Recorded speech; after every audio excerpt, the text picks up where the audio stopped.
Le Premier ministre britannique Keir Starmer a annoncé sa démission ce lundi 22 juin lors d'une allocution devant le 10 Downing Street à Londres, précisant qu'il restait en poste jusqu'à la désignation de son successeur à la tête du Labour.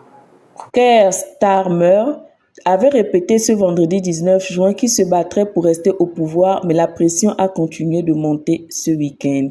Il n'avait pas dit mot depuis et aurait passé le week-end à Chequers, la résidence de campagne des premiers ministres, où il se serait entretenu avec ses alliés et sa famille. Selon la chaîne Sky News, des poids lourds du gouvernement, dont la ministre des Affaires étrangères Yvette Cooper, l'avaient exhorté à fixer une date pour son départ du Downing Street. Plus de 100 députés travaillistes réclamaient ce départ, soit environ un quart des députés du parti selon l'agence Presse Association. Cet ex-avocat de 63 ans était pourtant arrivé au pouvoir en juillet 2024 après une victoire massive du parti travailliste aux législatives. Les attentes étaient grandes après 14 années de gouvernement conservateur.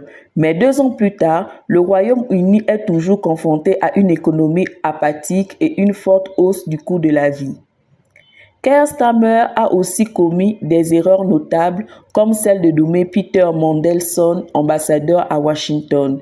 9 mois plus tard, celui-ci était limogé après des révélations sur son amitié avec le criminel Jeffrey Epstein. Début mai, le Labour a subi une puissante défaite à des élections locales au profit du parti d'extrême droite Reform UK de Nigel Farage, ce qui a intensifié les critiques contre Keir Starmer au sein du parti. Maurice. Le parti